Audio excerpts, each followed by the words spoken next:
Assalamu alaikum dear cadets. I am your teacher Abdurrahman from Cadet College Fatehjung and I welcome you all into our new lecture of 8th class science. Dear cadets, सबसे पहले तो आपको ये पता होना चाहिए और मैंने लास्ट लेक्चर में बताया था और आपको यकीनन पता होगा और अगर नहीं पता तो आपका टेस्ट होने जा रहा है इस फ्राइडे को चैप्टर नंबर 2 का। डियर कैडेट्स, आपका चैप्टर नंबर 2 जो आपने रिप्रोडक्शन इन प्लांट्स पढ़ा उसके तमाम क्वेश्चन और एमसीक्यूज का एक छोटा सा टेस्ट होगा जो आपके गूगल क्लासरूम के अंदर अपलोड किया जाएगा 12 PM।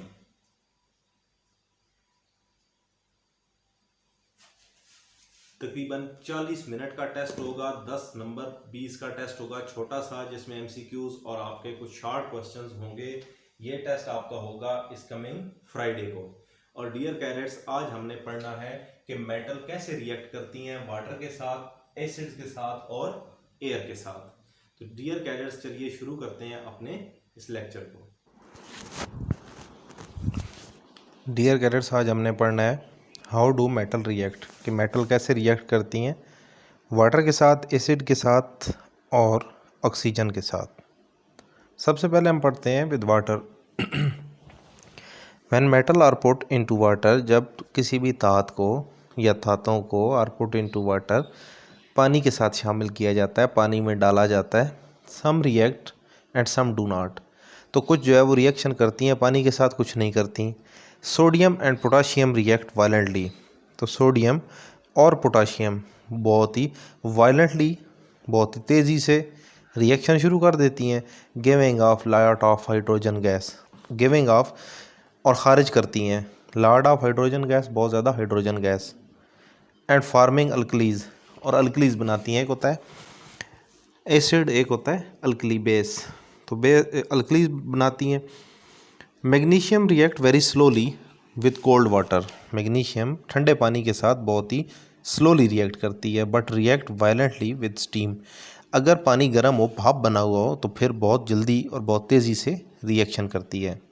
Unreactive metal such as gold do not react with water और स्टीम। अनरिएक्टिव मेटल, अब गोल्ड आपके पास अनरिएक्टिव मेटल है जो रिएक्शन नहीं करता, ना ही पानी के साथ ना ही भाप के साथ। इसी वजह से गोल्ड से ज्वेलरी बनाई जाती है, क्योंकि पानी के साथ उसका कोई रिएक्शन नहीं होता। नेक्स्ट हम पढ़ते हैं with acids. When metal are put into dilute acid, अब एसिड दो किस्म के होते हैं, एक होता है बिल्कुल प्योर, एक होता है डाइल्यूट जिसके अंदर पानी शामिल किया जाए, जो खालिस ना हो, कमज़ोर acid. When metal are put, जब मेटल धातें डाल दी जाती हैं into dilute acid, dilute acid में, कमज़ोर एसिड में, अ सिमिलर थिंग हैपन, तो सिमिलर थिंग क्या होती है, a few unreactive metal do not react with acid, कुछ जो अनरिएक्टिव मेटल्स होती हैं वो रिएक्शन नहीं करती हैं एसिड के साथ। Just as they do not react with water, जैसा उन्होंने पानी के साथ रिएक्शन नहीं किया, सेम उसी तरीके से वो एसिड के साथ भी रिएक्शन नहीं करती। हाउएवर सम मेटल, कुछ metal such as magnesium, magnesium which do not react with water, जो पानी के साथ रिएक्ट नहीं करती, डू रिएक्ट विद एसिड, लेकिन वो तेज़ाब के साथ रिएक्ट करती है, producing lot of hydrogen gas, और साथ में बहुत सारी हाइड्रोजन गैस भी पैदा करती है। Metal such as calcium, sodium and potassium react so violently that they should never be added to acid. Metal such as, कुछ धातें जैसा कि कैल्शियम, सोडियम, पोटाशियम, ये बहुत ही तेज़ी से रिएक्ट करती हैं एसिड के साथ। इसी तरीके से हमारे पास कहता है name one metal test yourself में that react with water and acid, जो वाटर और एसिड के साथ रिएक्ट करती हैं। तो ये आपके पास जो दिया गया सोडियम और पोटाशियम, ये इधर भी एसिड के साथ भी रिएक्ट करती हैं और सेम वाटर के साथ भी रिएक्ट करती हैं। तो आपने लेक्चर अभी साथ साथ पूरा सुनना है, इसी के अंदर मैं आंसर बताता जाऊंगा, मैं अलग से नहीं बताऊंगा, ये आंसर फिर आपने इसी लेक्चर में से ही ढूंढने हैं।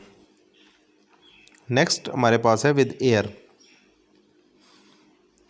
दूसरा बल्कि क्वेश्चन देख लें, name two metal that react with acid but not with water. तो हमारे पास था मैग्नीशियम, आपके पास एक ऐसा है जो वाटर के साथ रिएक्ट नहीं करता, और गोल्ड भी। तो ये दो, gold and magnesium, they do not react with water. उसके बाद हमारे पास है विद एयर। या बल्कि एक और क्वेश्चन ही देख लें, name 3 metal that should never B put into acid. कुछ ऐसी मेटल के नाम बताएं जिन्हें हम एसिड में नहीं डालना चाहिए। तो आपके पास कैल्शियम, सोडियम, पोटाशियम ये हैं, ये बहुत वायलेंटली रिएक्ट करती हैं and should never be added to acid. 3 question के आंसर हो गए। उसके बाद आपके पास है what is an unreactive metal, name 1। Unreactive metals are those metal which do not react with water and acids. ये अनरिएक्टिव मेटल्स वो मेटल्स होती हैं जो किसी चीज़ के साथ रिएक्ट नहीं करती। Gold is an unreactive metal. Question number 5 है, explain why unreactive metal are good for making jewellery. तो क्यों अनरिएक्टिव मेटल ज्वेलरी बनाने के लिए अच्छी होती हैं? तो इसकी जो रीज़न आपके पास बेसिक रीज़न है, because they do not react. अगर अब वो रिएक्ट नहीं करती, so they are good for making jewellery. वो ज्वेलरी बनाने के लिए अच्छी होती हैं। क्यों? क्योंकि ज्वेलरी तो पहनी हुई है तो पानी भी ऊपर लगेगा, कोई और चीज़ भी लग सकती है, ऑक्सीजन के साथ भी इवन एक्सपोज होती हैं। तो इस वजह से आपके पास ज्वेलरी जो है वो चूँकि अनरिएक्टिव होती है, तो अनरिएक्टिव होने की वजह से फ़ायदा होता है, आप उससे ज्वेलरी बना सकते हैं ऐसी मेटल से। अब हम थर्ड हेडिंग पढ़ने जा रहे थे, विद वाटर और air. Many metal react so slowly with oxygen. कुछ मेटल्स ऐसी हैं जो बहुत ही आराम से, बहुत ही स्लो रिएक्ट करती हैं ऑक्सीजन के साथ। ऑक्सीजन या एयर की जब बात होती है तो इससे मतलब ऑक्सीजन होता है। That it is not always easy to compare them. Many metal react so slowly. कुछ मेटल्स आते हैं इतने आराम से रिएक्ट करती हैं ऑक्सीजन या हवा के साथ, it is not always easy to compare them. तो फिर इनको आप कंपेयर नहीं कर सकते, ना ही एसिड के साथ ना ही वाटर के साथ। हाउएवर रिएक्टिव मेटल जैसा कि मैग्नीशियम है, बर्न इजीली इन ऑक्सीजन। मैग्नीशियम जो है वो बर्न हो जाती है हवा के अंदर, प्रोड्यूसिंग ऑक्साइड। तो वो ऑक्साइड्स पैदा करती है क्योंकि ऑक्सीजन के साथ रिएक्ट करेगी।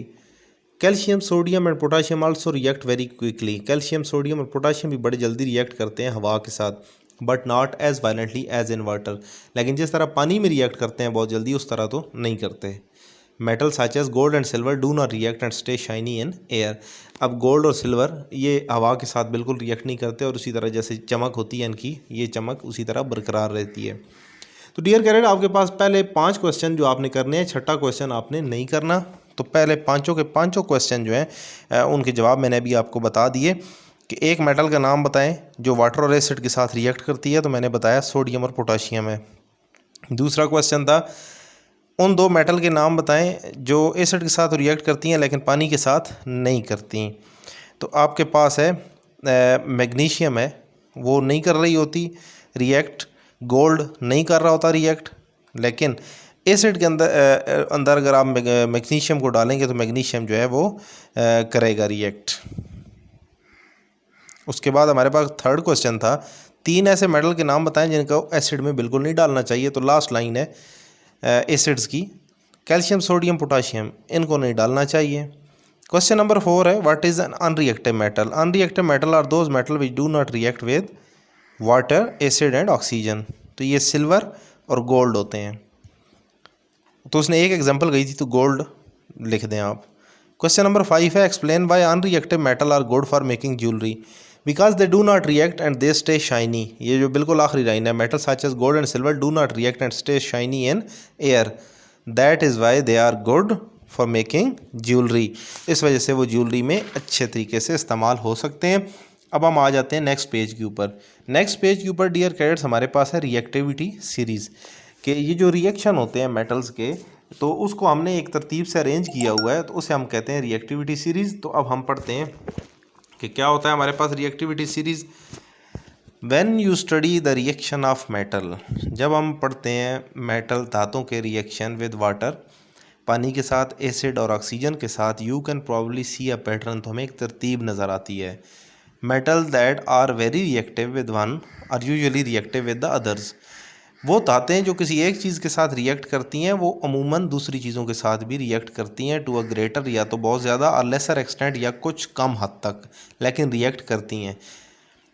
मेटल विच आर अनरिएक्टिव, और वो धातें जो अनरिएक्टिव होती हैं विद वन सब्सटेंस, एक के साथ, और अनरिएक्टिव विद द अदर, वो दूसरे के साथ रिएक्ट नहीं कर रही होती। तो कुछ मेटल जो रिएक्ट करने वाली हैं वो अगर एसिड के साथ सही रिएक्ट करेंगी, वाटर के साथ भी थोड़ा बहुत कर लेंगी, थोड़ा बहुत ऑक्सीजन के साथ, लेकिन जो आपके पास बिल्कुल अनरिएक्टिव हैं वो तकरीबन सभी चीज़ों के साथ रिएक्ट नहीं करती।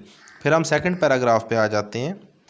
Metal can be arranged in a sort of league table according to the way they react. Metal can be arrange, metal को तरतीब दिया जा सकता है, इन अ सॉर्ट एक ऐसे तरीके से, ऑफ लीग टेबल, एक लीग मीन एक तरतीब से आप उसका टेबल बना सकते हैं, according to the way they react, जिस तरह वो रिएक्ट करते हैं। This league table is called reactivity series, इसे रिएक्टिविटी सीरीज़ कहते हैं। अगर हम बात करें रिएक्टिविटी सीरीज़ में, तो potassium is eight the top of league table, तो पोटाशियम आपके पास लीग टेबल के बिल्कुल टॉप पे होता है, because it react fast with water and react so violently with acid that it should never B put into it, क्योंकि ये पानी और एसिड के साथ बहुत तेज़ी से पोटाशियम रिएक्ट करता है, तो इसे कभी भी पानी या एसिड में न डालें। At the bottom of table, तो बिल्कुल बॉटम पे गोल्ड है आपके पास, प्लैटिनियम है, सिल्वर है, because they hardly ever react, ये बहुत ही कम चांस होते हैं इनके रिएक्ट करने के। तो इस तरीके से जो आपके पास लीग टेबल होता है, रिएक्टिविटी सीरीज़ जो है, इसमें आपको पता चल जाता है कि कौन सी मेटल बहुत ज़्यादा रिएक्टिव है और कौन सी मेटल जो है वो बहुत ही कम रिएक्टिव है। तो अगर हम तरतीब देखें तो पोटाशियम पहले नंबर पे है, फिर सोडियम है, फिर कैल्शियम है, आगे इनके फार्मूलाज लिखे हुए हैं, सिंबल दिए हुए हैं आपके पास। एल्युमिनियम है आपके पास, जिंक है, आयरन है, tin, lead, copper, silver, gold और प्लैटिनियम। अगर आप पहले इनका रिएक्शन देखें एयर के साथ, तो ये जो पोटाशियम से लेके आयरन तक है, ये कुछ थोड़ा बहुत एयर के साथ रिएक्ट करते हैं। फिर जो पहली तीन है, पोटाशियम, सोडियम और कैल्शियम, ये रिएक्शन करते हैं वाटर के साथ, बहुत ही तेज़, लेकिन कैसा वाटर? कोल्ड। और अगर एसिड हो तो बहुत तेज़ी से ये पहले तीनों एसिड के साथ रिएक्ट करते हैं। फिर हम बात करते हैं मैग्नीशियम, एल्युमिनियम, जिंक और आयरन की, और रिएक्शन विद वाटर देखें तो रिएक्ट विद स्टीम के साथ तो रिएक्ट करते हैं। Reactivity with steam decreases going down the table, जो आप नीचे जाएंगे इसका रिएक्शन कम होता जाएगा। जबकि एसिड के साथ अगर इनका रिएक्शन देखा जाए तो reactivity decreases going down the table, जो आप नीचे की तरफ चलेंगे तो आपके पास जो मेटल तब्दील होती जाती है, रिएक्शन की जो मिकदार है वो भी डिक्रीज़ हो जाती है। फिर टिन, लेड, कॉपर देखें तो ये oxide form on the surface in air, oxide बनना शुरू हो जाते हैं हवा में। फिर इनका रिएक्शन वाटर देखें तो ये भी हल्का होता जाता है, विद एसिड भी आहिस्ता आहिस्ता कम ही होता जाता है। सिल्वर, गोल्ड, प्लैटिनियम, कोई रिएक्शन नहीं होता एयर के साथ, कोई रिएक्शन नहीं होता वाटर के साथ, कोई रिएक्शन नहीं होता एसिड के साथ। अब पोटाशियम के साथ पिक्चर दी गई है, पोटाशियम के साथ लिखा हुआ है कि is a very reactive metal at the top of league table. तो पोटाशियम आपके पास ओर की शक्ल में, जिसको अभी प्रॉपर एक्सट्रैक्ट नहीं किया गया, तो ये आपके पास इस शक्ल में होती है। प्रॉपर जब इसे पत्थर से निकाला ना जाए तो ये ओर होता है जो आप पहाड़ों से निकालते हैं, तो उस फॉर्म में दिया गया है। अब हम पढ़ते हैं इस लीग टेबल से नीचे। Some time metal do not show their true reactivity, कभी कभी ऐसा होता है कि मेटल अपनी असल रिएक्टिविटी जो है वो नहीं दिखाते। This is because the metal is surrounded by a layer of oxide, क्योंकि कभी कभी मेटल के ऊपर एक लेयर लगी होती है ऑक्साइड की, विच प्रोटेक्ट इट, जो इसको रिएक्शन नहीं करने देती, इसको महफूज रखती है। Aluminium is a good example, aluminium एक अच्छी मिसाल है। Once the oxide is removed, जब उसके ऊपर से ऑक्साइड की जो लेयर है वो हटा दी जाए, the true position of metal in the reactivity series can be establish, उसके बाद फिर ट्रू पोजीशन आपको नज़र आती है रिएक्टिविटी सीरीज़ में उसकी। तो ये था आपके पास रिएक्टिविटी सीरीज़। इसमें 3 क्वेश्चन आपने डियर कैडेट्स करने हैं, 1 2 3 4 नहीं करना। नंबर 1 आपके पास है व्हाट इज़ रिएक्टिविटी सीरीज़, तो इसका आंसर आपके पास दूसरे पैराग्राफ में दिया गया है। Metal can be arranged in a sort of league, यहाँ से लेकर रिएक्टिविटी सीरीज़ तक। नेक्स्ट अगर हम बात करें why is potassium at the top of reactivity series, तो पहले क्वेश्चन का आंसर जहाँ पे एंड होता है वहाँ से पोटाशियम का शुरू होता है। Potassium is eight the top of league table because it react fastest with water and react so violently with acid that it should never B put into it, यहाँ तक सेकंड। फिर कहता है put these metal in order of reactivity. अब MgCu, Ca, Ag, K, Fe, Na, ये आपके पास 6-7 नाम दिए गए हैं। कहता है रिएक्टिविटी की तरतीब से लिखें। अब इनमें जो K है वो सबसे पहले आएगा, उसके बाद फिर Na आएगा, फिर Ca आएगा, फिर आपके पास Mg आएगा, उसके बाद आपके पास Fe आ जाएगा, और उसके बाद जाके आपके पास Cu आएगा। तो ये तरतीब आपके पास पिछले पेज पे टेबल में दी गई है, इनको उस तरतीब से आपने लिखना है। तो डियर कैडेट, ये था आपका आज का लेक्चर, जिसके अंदर आपने मेटल के रिएक्शन पढ़े, वाटर के साथ, एसिड के साथ और उसके साथ साथ ऑक्सीजन के साथ, एयर के साथ। उसके बाद फिर हमने रिएक्टिविटी सीरीज़ पढ़ी और उसमें 3 सवाल। तो पहले टेस्ट योर सेल्फ में 5 सवाल, जबकि अगले टेस्ट योर सेल्फ में 3 क्वेश्चन तो ये होंगे। और उसके साथ साथ आपको याद रहे कि आपका इस जुम्मे को जो है वो टेस्ट भी होना है, तो उसकी भी आपने प्रिपरेशन करनी है। इसकी जो डेडलाइन दूंगा सबमिशन की वो आपकी संडे होगी। तो टेस्ट जो होगा आपका वो होना है आपका फ्राइडे को। तो डियर कैडेट्स, ये आपका था आज का लेक्चर। डियर कैडेट्स, ये था हमारा आज का लेक्चर, जिसके अंदर मैंने आपको असाइनमेंट्स वगैरह जो है वो सारी बता दी। जो आपके क्वेश्चन आंसर थे वो मैंने इसी लेक्चर के अंदर आपको शो कर दिए। और उसके साथ साथ मैं दोबारा आपको बताता चलूँ कि इस कमिंग फ्राइडे को 12 बजे मैं आपका एक छोटा सा टेस्ट चैप्टर नंबर 2 का लूँगा, जो कि गूगल क्लासरूम के अंदर अपलोड किया जाएगा और वहीं पे आपने मुझे रिटर्न करना होगा। डियर कैडेट्स, मिलते हैं फिर टेस्ट के साथ इंशाल्लाह। अल्लाह हाफिज़।